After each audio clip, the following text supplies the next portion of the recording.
Creatures of the night, it's your girl Tati. Let's talk about Dark Side of the Ring Season 6, Episode 4, Tony Atlas, Too Much Too Soon. For this episode, we are talking about the legendary Tony Atlas, who was also interviewed for this episode. We do have interviews from Mark Henry, Joe Briscoe, Ricky the Dragon Steamboat, Tommy Rich, David Crockett, and Nick Patrick.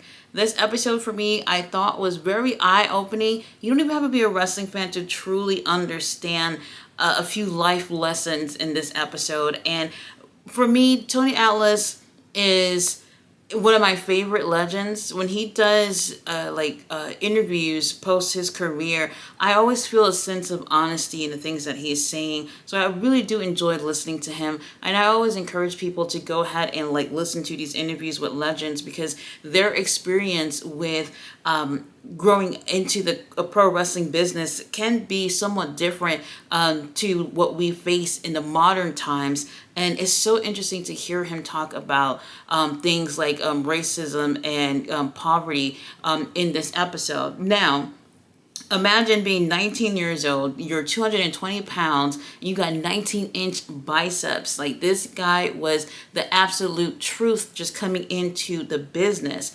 Now, he started off with being from Virginia. He was living in poverty in a really bad neighborhood. His mother worked all the time while his dad stayed home, spending the money. His mother was very much protective of their kids. They talked about how, living in a dangerous neighborhood. When they were walking the street this one time, a man had slapped her on her butt. And instead of feeling like a victim about it, she actually got physical with the man who did that.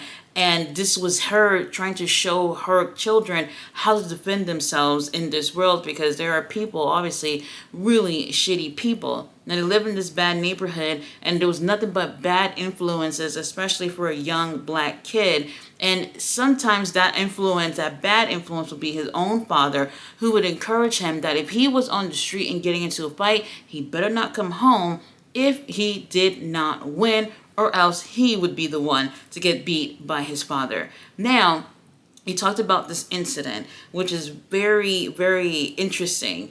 He liked a girl. He was walking her home.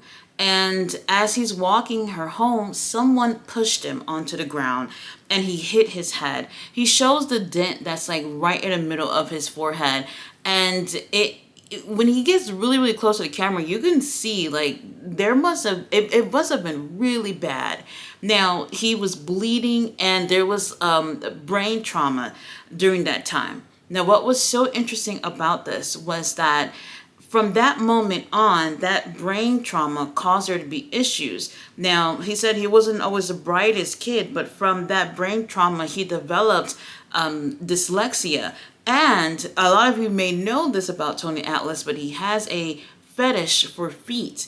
And that head trauma was what kicked it off. Now, I know it sounds very strange, but I actually know people who has had head trauma. And after the head trauma, they are now exhibiting obsessive behaviors on certain things that they just can't explain. It's like their brain just rewired to just do something different that they weren't doing before. So that's when it had started. And for him, he said, it's non-sexual. He doesn't have any type of arousal to feet or anything. He's just obsessed with women and their feet. He liked to buy women's shoes and like to see them try them on. He said he's not into heels. He just like women stepping on him with their shoes on. I know it sounds really, really interesting. Everybody's into their own thing, but I thought that was very eye-opening to hear that he would go through an experience of that and his brain just switch to doing something completely different, especially at a young age, about 15 years old, when I think he was,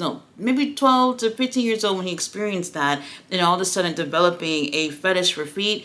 That must have been really weird going through as a teenager. At 15 years old, he started lifting weights, and by 19, he was bench pressing 350 pounds. Now, he used to go to the YMCA, and that's where a lot of the wrestlers would also train. So one day, someone called up Jim Crockett Promotion and was like, look, we got a big-ass dude up in here. Y'all need to come over here and check this out. They come on over. They check him out. They like what they see. Well, in terms of him just looking big and strong and having that look that they would like to have a pro wrestler have, but he had no wrestling experience. And they're telling him, hey, give this wrestling thing a try. He's not so great to start off with, but he's eager to learn. Well, more eager to make money. And he did end up picking things up quickly. Now, what was interesting was that he didn't really truly know how pro wrestling worked. To him, he's like, hey, I grew up in a bad neighborhood. I had to fight a lot, so this is going to be easy for me. But it wasn't, because in pro wrestling, things are predetermined, and sometimes you're going to lose to someone that could not actually truly beat you in real life. And that was a bitter pill for him to swallow. Now, by 20 years old, Tony Atlas finished high school, and he went on to be champion in powerlifting and bodybuilding while he was also doing professional wrestling. And Gerald Briscoe talked about how he's seen bodybuilders come and go in this business. They have that look, they have that physique, but they cannot wrestle. They can't hang with what wrestlers have to do day in and day out, and things don't end up working out. But somehow, some way, things end up working out for Tony Atlas. Now we have Tony Atlas in Georgia Championship Wrestling, where they invested in him very quickly to hold the TV title. They liked his look, and he was improving in the ring. At some point, they end up teaming him with Tommy Rich, and this very reason is another reason for him to face even more racism in the business, not necessarily just through with the wrestlers backstage, but with the crowds as well, because people felt like blacks and whites should not be teaming together, and that caused an issue. Now, he said he didn't let it bother him, because in his first year of wrestling, he made $100,000 that very first year. And he said he blew it so quickly. He spent money on giving out money to friends and family, to people that he didn't know, going to the bar, paying everybody's tabs for all the girls. They would take girls to the hotels. They would have orgies. Well, I don't know if the men's participated with the men, but basically they would have orgies. They were doing drugs, and they were partying and drinking. And that became an issue real quick that made that money deplete so quickly. He grew up in poverty. He was finally getting money, buying cars, and being able to live a life that he could have never afforded had he had not joined professional wrestling. And all that money was just gone really quickly. While teaming with Tommy Rich, he would be on the road with Tommy and a few wrestlers, going from city to city. They would be going from city to city, sleeping with women, doing drugs, and doing all types of crazy things, getting into trouble. And one particular night, they were really upset with Tommy because Tommy never drove. It was always everyone else driving, and Tommy didn't want to drive. Mind you, everyone in the group is intoxicated as fuck, but they're just like, Tommy, your ass never drives, so you should drive. Tommy goes behind the wheel. Not even 2 miles down the road, the car flips over, and everyone have really bad injuries, including Tony Atlas, that end up having a broken neck. And you'd think that'd be a wake-up call for him and the guys in that situation. No, they still end up going back to work to wrestle, even with those car injuries. And then they're still partying and doing drugs. And this is something that was pretty common within wrestlers back in the day. So now we have Tony Atlas coming over to the WWF, teaming up with Rocky Johnson. Now, both of these guys typically are singles competitors. However, they team these two guys up together, and they become the first black tag team champion, which is absolutely unheard of during the time. Now, you guys remember that moment. I'm pretty sure you all have seen it. And this was monumental for just black wrestling history, just wrestling history, period, for them to be able to achieve this. Now, on camera, that all looked good and sounds great for the history books, but these two were down each other's throats every single day. They absolutely disliked each other. There was jealousy going on. Tony was younger. Rocky was older. Tony was getting more money. He was getting more opportunities to do things than Rocky, who's obviously older. And it's always like that. You get older and, things start to slow down. The new guys come in and they're cute. They're pretty. They want to put them in front of the TV, and they get more of those opportunities. They would be arguing with each other all the time, fighting with each other. But then at the end of the night, they get into the ring, they tag, and they move on. Unfortunately, not too much happened in terms of them being champion. After 5 months, they were stripped of the title, and Ollie Anderson told Tony Atlas that, hey, this world ain't ready for black champions. And they took the titles. They were not expecting for the titles to be taken from them that day.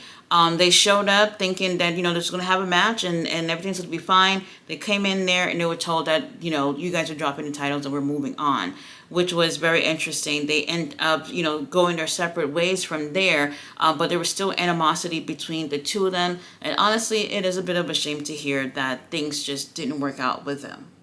Now, after briefly having the tag titles, he goes on to continue his career and still maintain popularity. However, he is still facing discrimination and racism when it's with the fans or even backstage. He talked about how Dick Murdoch, he didn't know at the time, had a Klansman suit in his bag. So he would have that in his own bag. And he didn't know that this is something that he carried around with himself. Now, one particular day, he had a flyer. Dick Murdoch gives the flyer to Tony Atlas and say, hey, my friends and I are meeting later on. You want to join? He said, yeah, sure. Can I bring Tommy with me? He's like, yeah, you can bring Tommy. We cool with that. You can bring him. Now, when they pull up to this place that they're going to, that's when Tommy realized that they were attending a Klans meeting, and everyone seeing a big black dude pull up, and they all have their guns drawn at them, and they end up leaving with their lives. Now, when Tommy ends up looking at the flyer, he sees that this flyer clearly says that this is a Klans meeting. The issue is that because of that head trauma that he had faced when he was younger, and developing dyslexia, he could not really read, and he couldn't tell what the flyer had said, so he just thought that maybe this is a party or something. They said friends are getting together, so they end up going over there. Now, due to the discrimination and racism, that led Tony to get into drugs and alcohol to cope, and he would even bring a gun with him to the locker room for protection. And obviously that's not a good thing, but he felt like it was necessary for him to do. At that point, he started becoming very self-destructive. Now, they're talked about this particular time where, due to him doing the drugs and just being in this mental state that obviously was just too far gone, he was presented with the opportunity to winning the world title. And he was supposed to have this match. And his girl calls him up. She's in LA. I forgot if they even mentioned where this match was supposed to take place. But he was told he was supposed to win the title. This is a big opportunity because this would have made him the first black wrestler to win this title. And instead, he went to Los Angeles so that he can have his girl walk all over him. He said the thought of him missing out on the opportunity of her being able to step all over him just was too much for him to bear, and he ended up going on a plane to her instead of winning the championship. So many people were disappointed. Vince McMahon was highly disappointed, and it started this situation where he was being unreliable, especially strung out on drugs or whatnot. And Vince McMahon was like, look, after this whole foolishness that just happened, I have to make an example out of you. You're one of my top guys. You had an opportunity where I was going to put this title on you, and you didn't even show up. You didn't call. You did nothing. You just didn't show up. This is an opportunity that most people would kill for, and you just threw it away like it was nothing. So he ends up firing him because he said he had to make an example out of the other wrestlers who were also doing the same thing that he was doing. But if he fired Tony Atlas, that will show everyone in the locker room that he really means business by letting one of the top stars go. Now, he ends up leaving the company, and he goes on to ICW promotion. This was located in Maine. He's wrestling. He becomes their top guy pretty quickly, obviously, after being a top guy in the WWF. Now, Vince McMahon is not happy about this, and y'all know how he is, a petty bitch. So he ends up running shows the night before they would have shows, trying to take their their audience away. And it didn't take too long before, ICW would go from having a packed house to barely having anybody in that building. So unfortunately, things were not working out.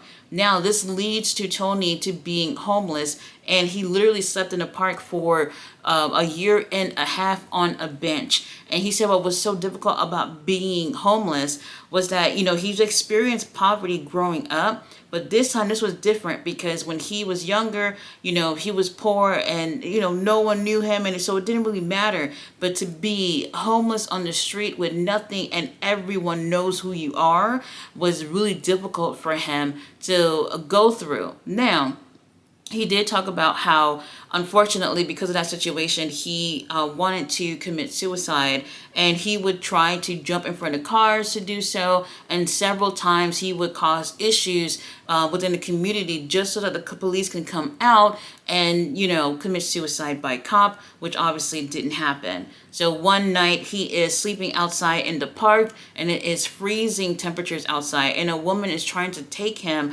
somewhere to get warm, and he just didn't care. He's like, well, you know what? If I lay out here and die, that's fine. I want to die anyway. This woman comes back to check up on him, and his health is deteriorating. She ends up calling the ambulance for him. She ends up rehabilitating him in her home and getting him better, and they end up having a relationship. And after he gets better, he starts going to the gym. He's not doing any drugs, and he's getting himself clean. And Vince McMahon gives him a call and say, "Hey, we're willing to hire you back again. Would you come back?" And he said yes. And this woman's like, now that you're going to go back to the WWF, you're going to forget all about me, and I'll probably never hear from you again. And he ends up giving her a ring and saying, nope, we're going to get married. Until this day, they're still married. So he's still married to Monica till this day. And he ends up going back to the WWF. I don't know if y'all remember, but he ends up returning as Samba Simba.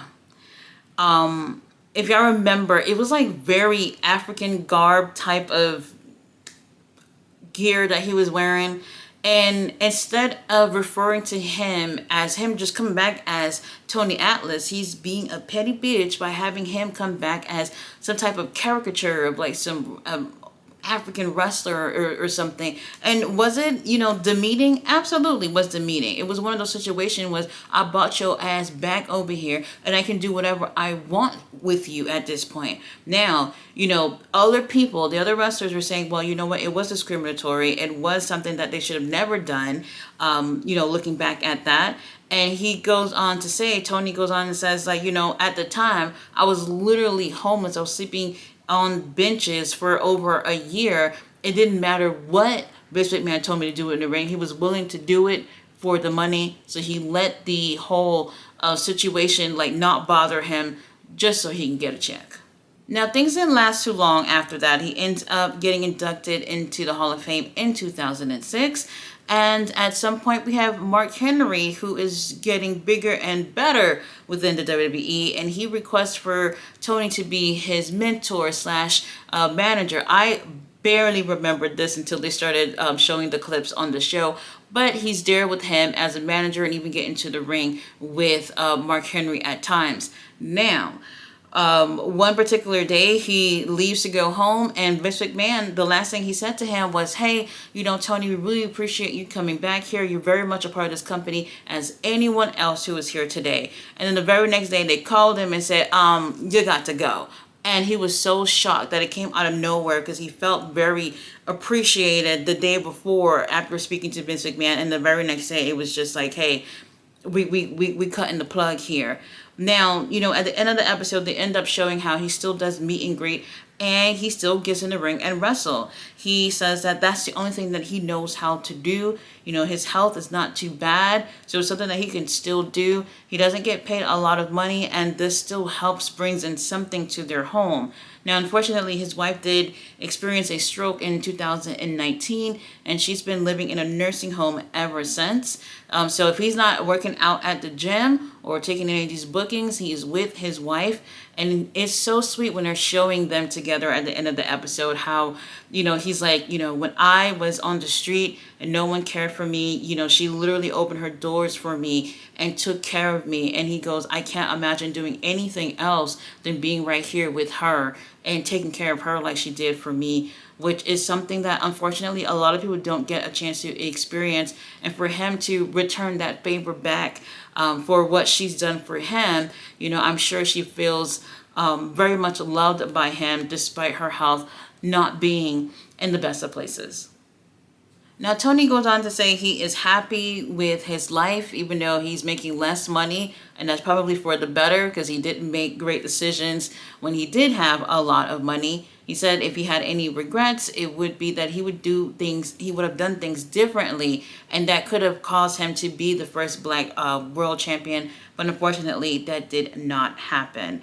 Tony Atlas, I truly enjoy his humor. I enjoy him as a wrestler, and he's just one of those guys that I know a lot of black wrestlers has looked up to. Like him and Rocky winning those tag titles was a huge deal, especially amongst black wrestlers and other black fans who are watching, and they're just like, well, we don't see this all this time, especially in a major promotion, the biggest promotion, WWF, to be able to hold those titles. That meant a huge deal to so many people, and to so many people even till this day. It's unfortunate how he had to go through a lot of the hardships that he went through, but it seems like at this point of his life, he's come to terms with everything, and he's just spending his time with his wife and seems to be in good spirits. This was a really great episode. I think it's one of those things where it's like you see somebody going through their shit and you're just like, well,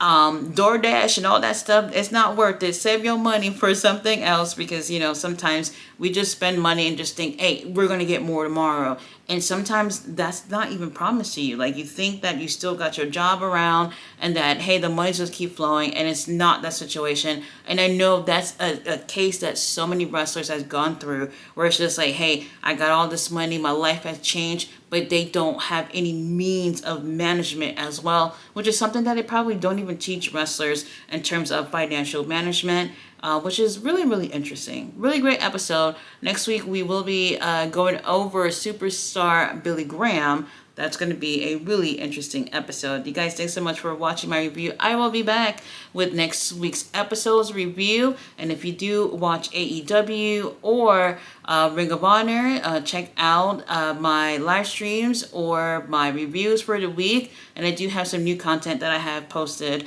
over the weekend from going to New Japan Pro Wrestling. So guys, thanks so much for watching. I'll see you guys in the next one. Bye.